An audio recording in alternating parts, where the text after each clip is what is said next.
부전으로 투석을 하고 있다면 맨발 걷기 시간을 서서히 늘려나가는 것도 좋은 방법입니다.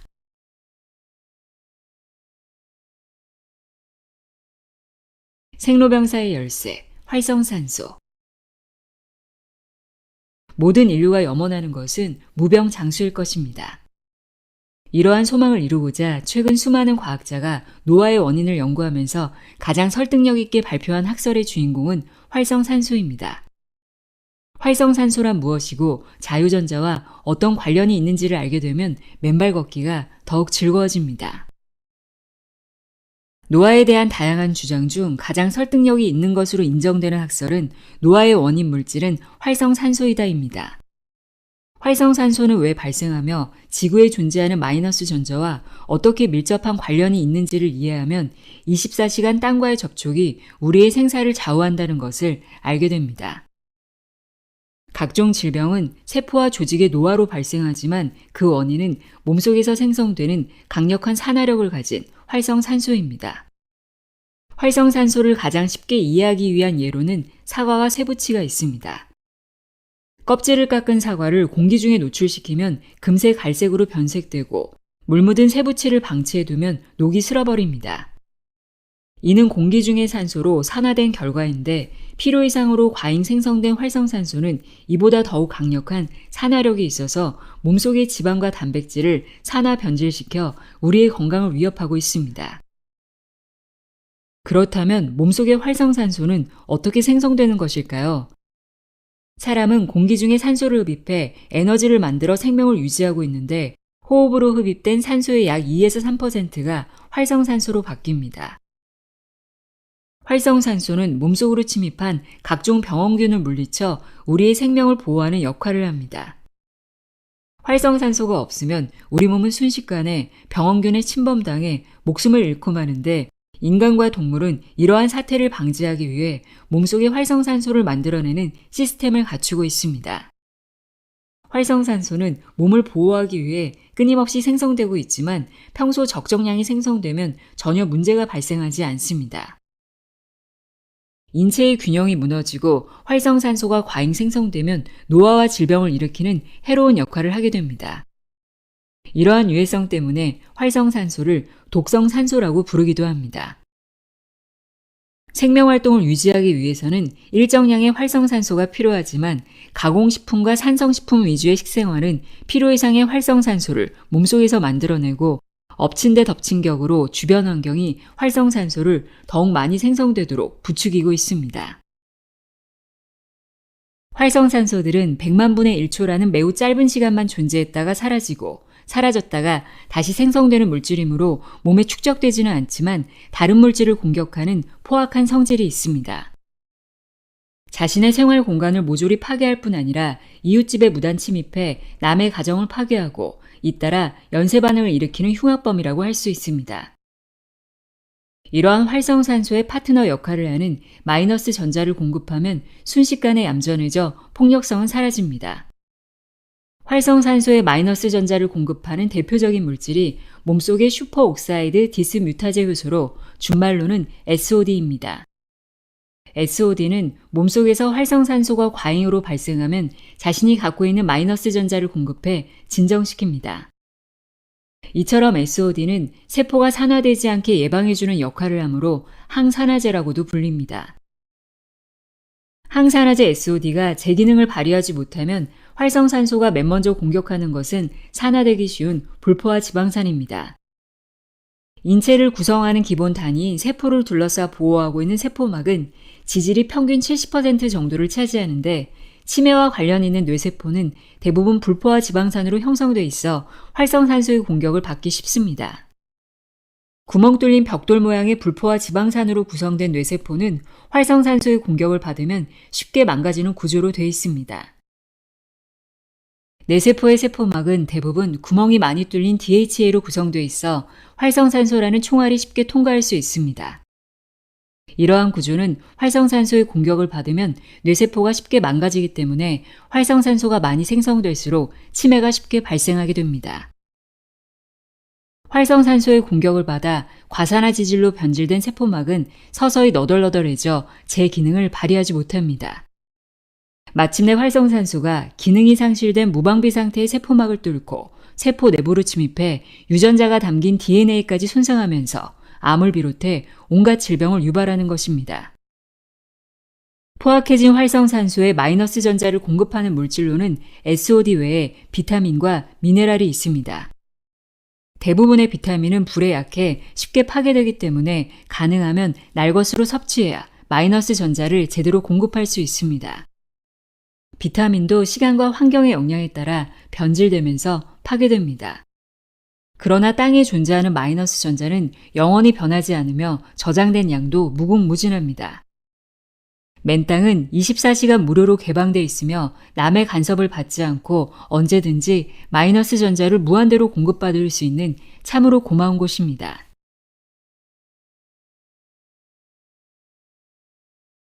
땅과 접촉하는 다양한 방법. 질병치유 효과가 있는 흙과 직접 접촉하려 해도 도해지는 물론이고 시골 구석구석까지도 모든 길이 콘크리트와 아스팔트로 포장되어 있어서 맨발 걷기를 할 만한 장소를 발견하기가 쉽지 않습니다. 땅과 직접 접촉하려면 어떻게 할 수 있는지 몇 가지 방법을 알려드리겠습니다. 맨발로 걷는다. 땅과의 직접적인 접촉은 신발과 양말을 벗고 맨발로 걷는 것이 가장 간단한 방법인데 촉촉한 곳이나 잔디밭이면 더욱 좋습니다. 콘크리트 길이나 아스팔트 길은 땅과의 접촉이 단절돼 전기가 통하지 않는 상태이므로 어싱 효과가 없지만 비가 오는 날은 상관없습니다. 직접 흙과 접촉한다. 야외에서 자유롭게 걸을 수 없는 경우에는 캠핑의자나 간이의자에 앉아 맨발로 땅을 밟거나 바닷가 모래사장에 발을 묻어도 어싱이 잘 됩니다. 집에서는 맨발과 맨손으로 흙을 밟거나 만지며 텃밭의 채소나 정원의 화초를 가꾸면 피곤한 줄 모르고 일을 할 수 있습니다. 이는 인간이 땅과 직접 접촉해 지구의 에너지인 마이너스 전자를 다량 흡수한 결과입니다. 물에 들어간다. 물은 전기가 잘 통하는 전도체이므로 개울에서 물고기를 잡거나 강, 호수, 바다 등에서 수영을 해도 어싱이 됩니다.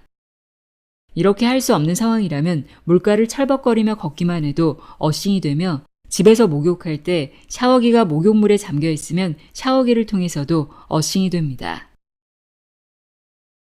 자연을 활용한다.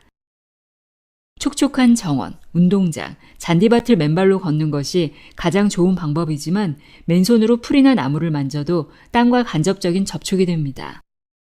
잔디밭에서 노는 반려동물은 맨발이므로 이들을 쓰다듬어 줘도 간접적으로 땅과 접촉할 수 있습니다. 어싱 상태의 사람과 접촉한다.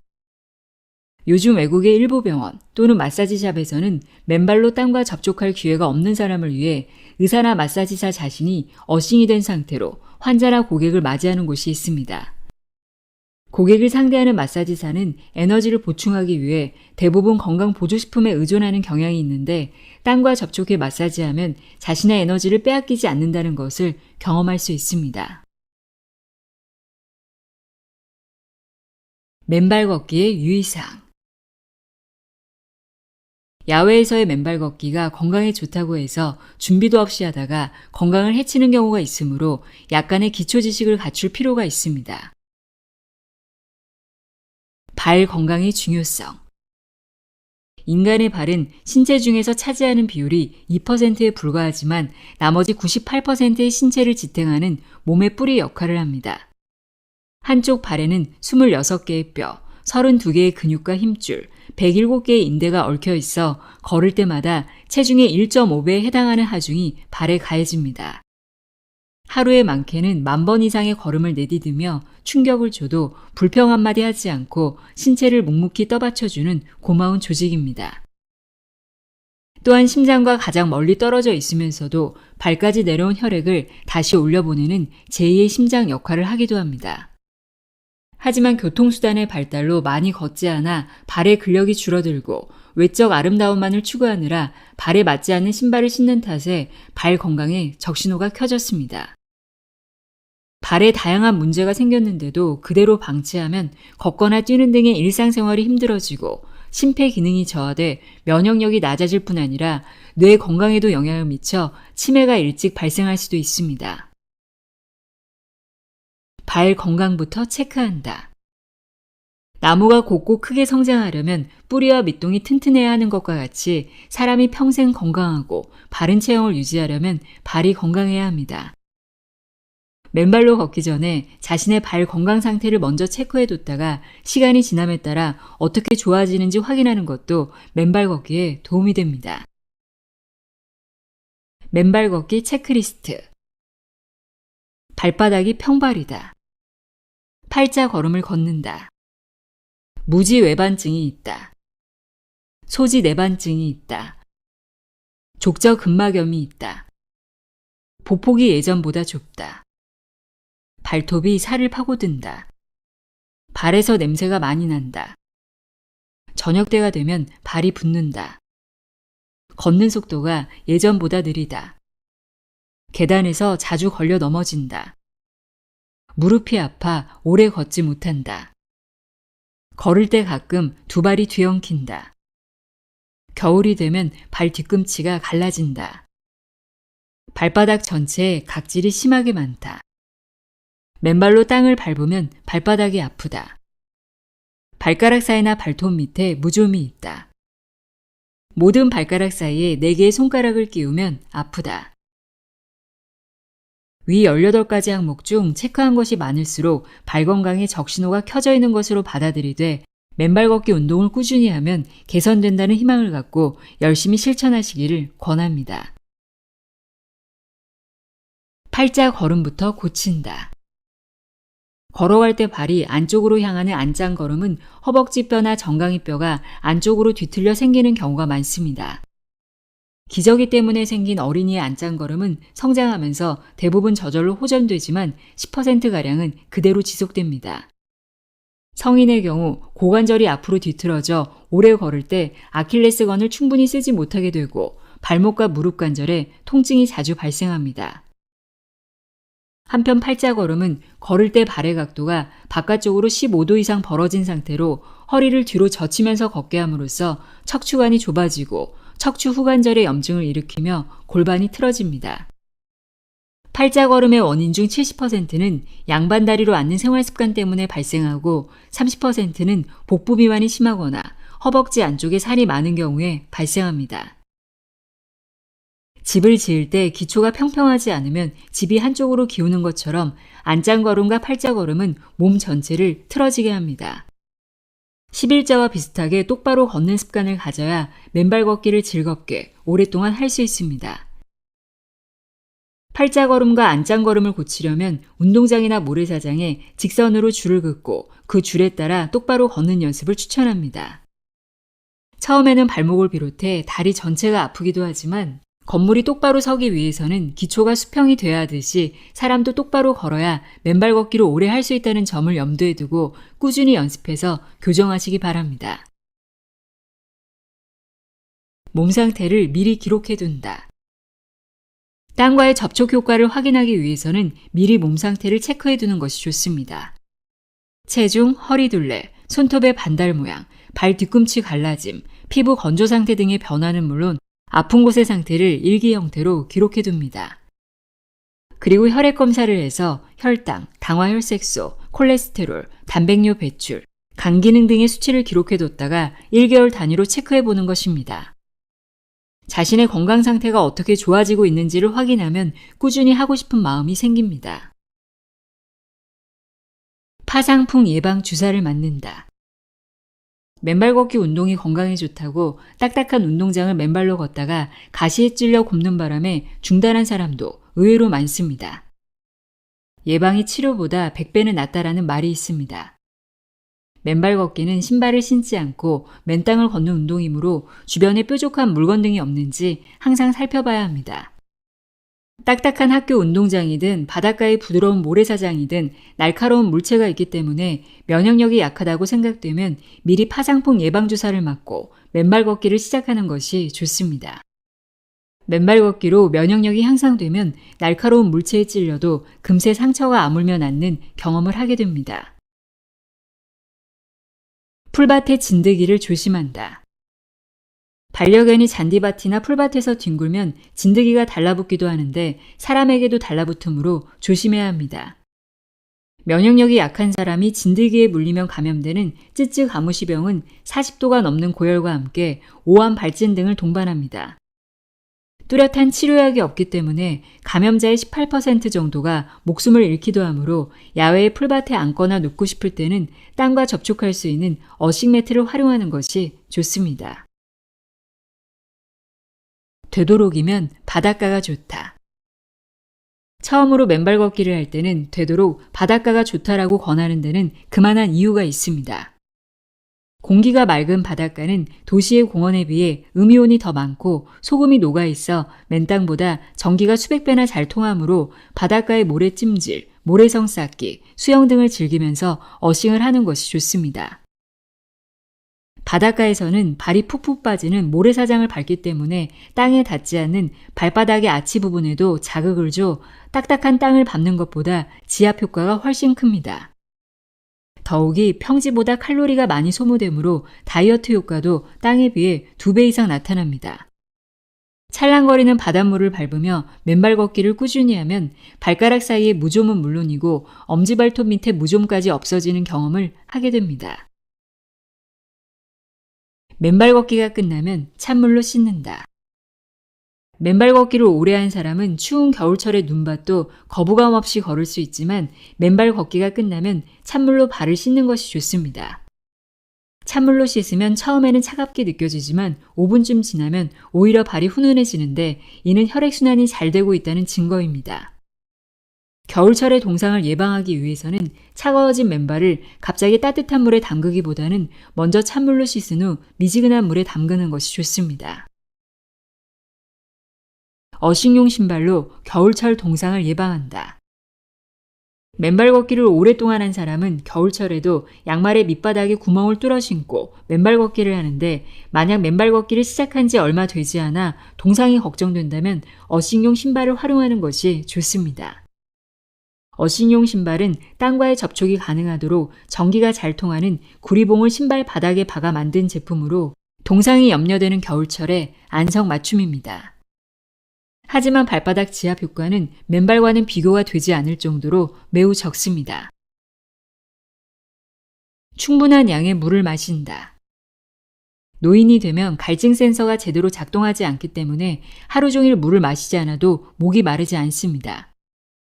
노인이 아닌데도 걷기 운동 전에 물을 마시면 좋지 않다라고 생각해 물을 마시지 않고 갈증을 참는 사람이 많은데 이는 매우 위험한 행위입니다.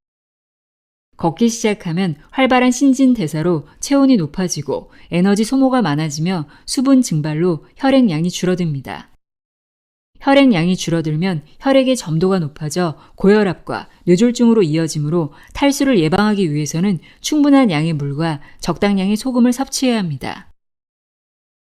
혈액은 0.9%의 나트륨이 유지돼야 폐혈증이 발생하지 않으므로 소금기가 없는 맹물을 마시면 0.9%의 나트륨을 유지하기 위해 섭취한 물을 금세 배출시켜버리므로 화장실 출입을 자주 하게 됩니다. 맨발 걷기를 할 때는 갈증이 나타나기 전에 수시로 조금씩 마시는 것이 지혜로운 방법입니다. 약간의 죽염을 탄 물을 마시면서 걸으면 피로감 없이 즐겁게 걸을 수 있습니다. 맨발 걷기의 목표는 땅과의 접촉이다. 맨발 걷기가 건강에 좋다는 말을 듣고 첫날부터 촉촉한 땅을 2-3시간 동안 걷다가 허리와 무릎에 통증이 생겨 포기하는 경우도 있습니다. 맨발 걷기의 목표는 신발과 양말을 벗고 촉촉한 땅과 접촉하는 것이므로 첫 2-3일은 30분, 4일째는 1시간, 일주일 후에는 1시간 30분 등과 같은 방법으로 점차 시간을 늘려나가는 것이 좋습니다. 해수욕장의 부드러운 모래사장이라도 첫날부터 욕심을 내서 많이 걸어서는 안 됩니다. 평소 무릎이 아프거나 허리 통증 때문에 오래 걸을 수 없는 사람은 캠핑 의자 또는 간이 의자에 앉아 맨발로 땅, 잔디, 모래사장 등을 밟고 있거나 바닷물에 발을 담그기만 해도 되므로 굳이 많이 걸을 필요가 없습니다. 오랜 시간 동안 많이 걷는 것이 중요한 것이 아니라 땅과의 접촉 시간이 중요하다는 것을 기억하시기 바랍니다.